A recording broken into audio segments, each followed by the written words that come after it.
Well, Julia, congratulations on the completion of your second textbook. Thanks, Martin. It's so exciting that this second textbook's about to be released in the wild. In fact, I woke up this morning to an email from my publisher with the draft cover for the book ready to approve. So it feels so close. It's super exciting. But thank you so much for your contribution, not just for the book that you've helped me to bring all this content together, but also the underlying program, the Guardian Actuarial Senior Leadership Program. It's certainly been one of my career highlights working with you on this project, Martin.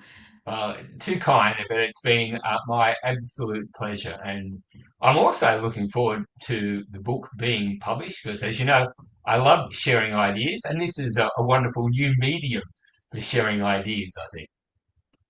It's a great medium for sharing ideas, and it's one of the things that's really unique about a book for actuaries because actuaries around the world can access this content to help build their skills and their confidence as they're stepping into senior leadership roles. So sharing ideas makes me wonder, like, we've been working together, sharing ideas for a long time now, haven't we? We have. I was thinking about this, Martin. I think we first met when I was working in a Big Four consulting firm, and you were invited as the external facilitator to come in and facilitate an offsite for our whole actuarial department. And I remember at the time thinking how amazing it was to see you as such an engaging and interesting and energetic facilitator, but also that you're an actuary. It was really, really cool to see that you had that dual skill set. I thought there's hope for me. But then of course, I came. We met again and crossed paths when I was doing the professionalism course. Martin, how long did you run the professionalism course for the Australian Actuaries Institute? 11 years. 11 years. Yeah, 2009 2019 inclusive. Yeah, Yeah, so that was it. yeah. Yeah, So I must have been one of your earlier cohorts through, and it was a 2-day course at that point. it was a 2 day course, and you were in the very first cohort, so you Oh, the saw it first. at its rustiest. I don't remember it being rusty. I thought it was very well polished. And I know at the end of the 2 days, so this is the capstone sort of element for actuaries to get qualified here in Australia. And so we do that 2-day professionalism course. And then at the end, we have the fellowship dinner where we get our certificates. Yep. And I remember on the second day of the course, you said to the group, it was quite a big group, and you said something along the lines of, I need someone to do the vote of thanks. One of you needs to stand up and do the vote of thanks to, and it would have been several hundred people at the dinner. And if I don't have a volunteer, you said, by 11 o'clock, I'll pick someone. And I thought, oh my goodness, that would be so terrifying. And I thought, there's a chance. And I don't know if there was a chance, Martin, but at the time it felt like there was a real chance that you might pick me because you knew me. And I thought, well, I could volunteer and then I will certainly have this much time to prepare for such a speech.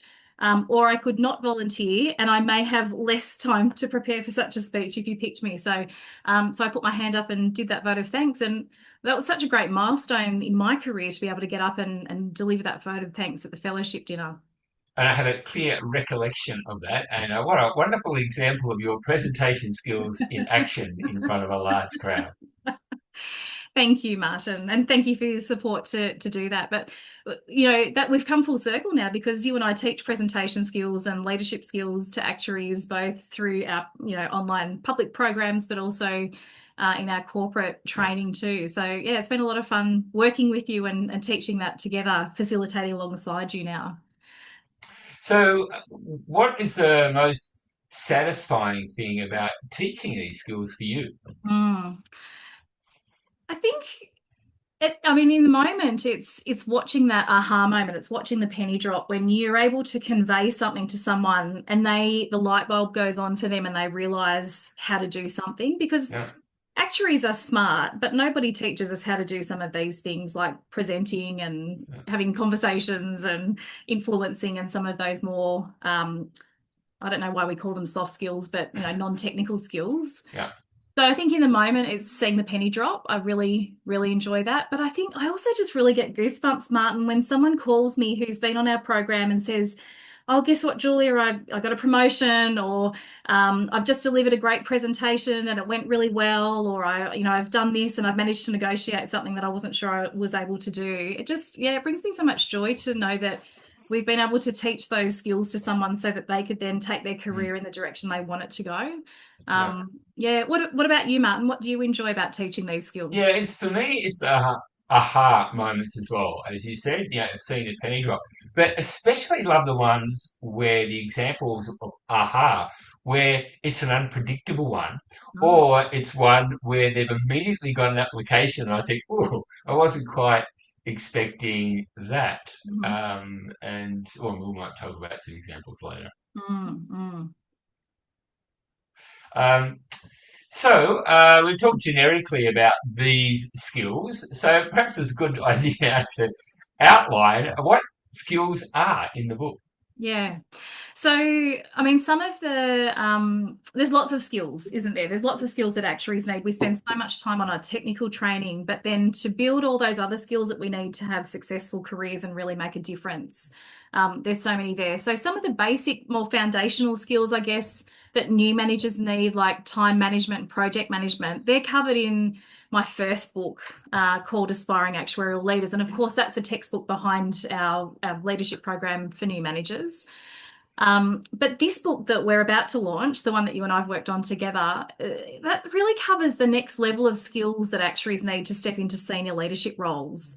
And so we start with really looking at ourselves and understanding our strengths and our values. And then we look a bit broader and we think we cover, setting a vision for our team and strategies for our teams. And then we get into some more practical skills that senior leaders need, like negotiation skills and stakeholder engagement strategies, and some of the more advanced people management skills that build on those foundational skills that we cover in the first book. And we look at things like strategies to run meetings more effectively, Mhm. how to chair meetings, and how to present with impact, as we've talked about before. And then rounding it out with some strategies around personal development and also professional development for actuaries as well. So yeah, there's a lot of skills in there, a lot of different something for everyone, I think. But quite a sort of sequential set of topics that we've put together that kind of build on each other Mm, throughout mm. the book. So, but Martin, what do you think of those are sort of the most important topics for actuaries? I'm probably not the best person to answer that question. So let me think about it from the perspective of people who have done the program. Mhm. Um, and let me start with the very first one because the first chapter on strong self, I think, as many people would approach the course saying, "Oh, this is a bit of a warm-up exercise. Yeah. It's not such a big deal." And Yeah. so, talk about aha moments. Yeah. The number of people right at the beginning have gone, "Oh, I never really appreciated how important it was for me, to be clear on what's important to me, to be clear on my values." And that's taken some interesting turns. People thinking not just clarity for them, but then clarity in sharing with others. Mhm. But I think the one aspect which I've been surprised at, people use that enhanced awareness of values to help with their time management, the prioritization, which is an interesting twist, isn't it, on what we probably had in mind with that strong self chapter.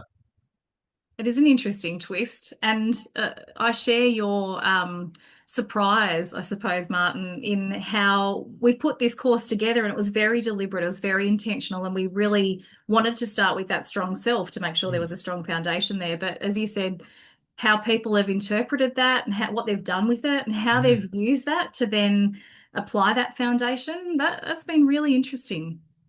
yeah. Mm. Yeah.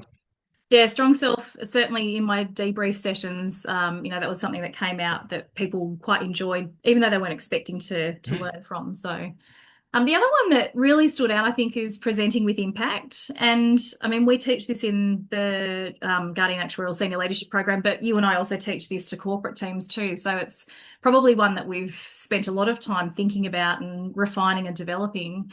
Um, but one of the things I find with presenting with impact, particularly for actuaries, is that actuaries will often say, oh, but actuarial concepts are very complex or they're not very interesting.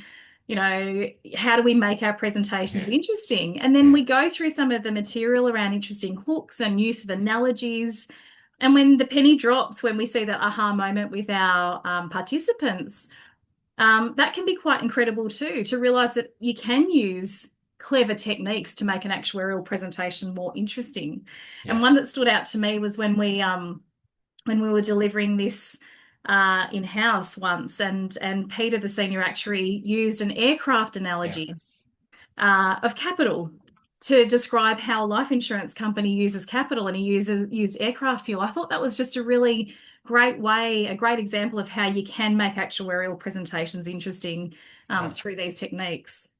Yeah. So I think most people would understand how important presentation skills are. But yeah, as you said, just how much fun we can have with things like hooks and enjoying the diversity of hooks that people apply when they're Mm, practicing it in our modules. mm, mm, I guess there's another topic which everybody would probably think, oh yeah, of course that's fundamental. We want to have a topic on negotiation. So yep. I think it is important.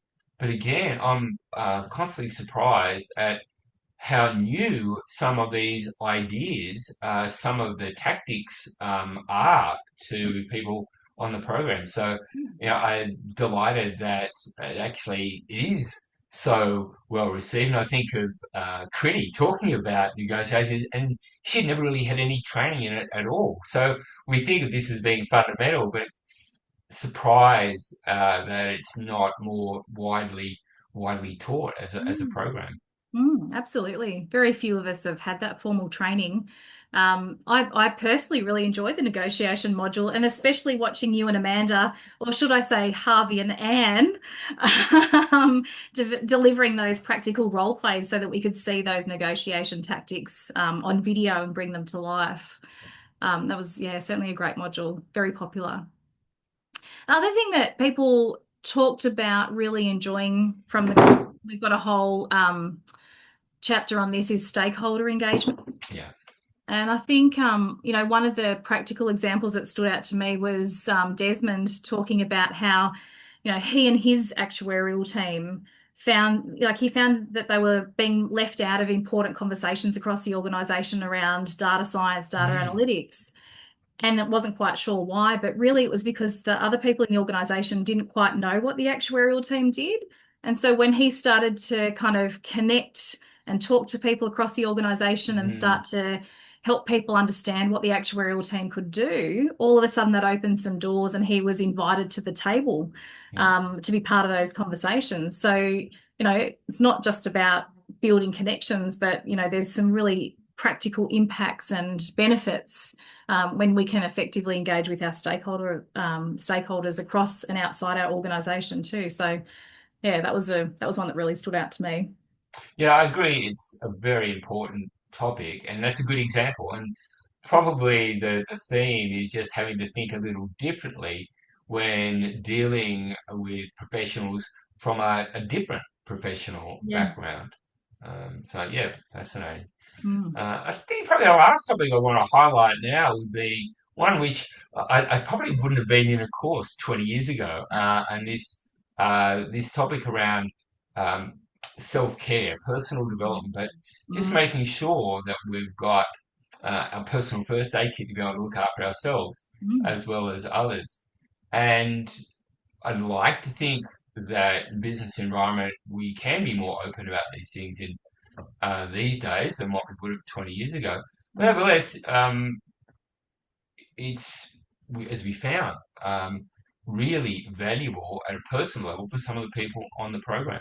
Mm. Um, and I guess it just shows that, it's very hard for us to predict for our participants, I guess, for people reading this book, what will be the most powerful and profound topics. It is really hard to predict what people need and what they'll get out of the book or the course. But I guess being actuaries, we do like to measure these things. So, as part of that reflection, I always like to capture that data before and after people do the course. And people who buy the book or read the book as well can do the same thing and self-assess themselves against Mm, those learning outcomes at the start and the end. And, looking at that comparison, as I reflect on the people that have been through our program, it's always good to see those tangible results, that measurable increase in confidence and the yeah. measurable increase in skills. I'm really glad that this book, or the textbook for the program called Senior Leadership: An Essential Guide for Actuaries, is now going to be available to actuaries and anyone really around the world to use for their professional development. So where can actuaries get a copy? Hmm. So you can get either a digital copy or a hard copy bundle, and it's a bundle because the hard copy comes with a digital version too, so that you can access all those videos, the Anne and Harvey role plays. So whether you want just a digital copy or you want a hard copy with the digital copy, you can order that through ActX Learning at actxlearning.com. And if you're in Australia, we've got a quantity of hard copy bundles that you can order from us directly for faster shipping. So yeah, a couple of ways you can access the resource there. And of course, we'll be running GASLP again in 2026, and I'm certainly looking forward to working with another enthusiastic cohort. Likewise. Well, to our viewers, our listeners, our program graduates, our future actuaries, future readers, thank you for your support. Such a delight to be able to provide this kind of Mm. professional development opportunity to you. So, best wishes with your professional development.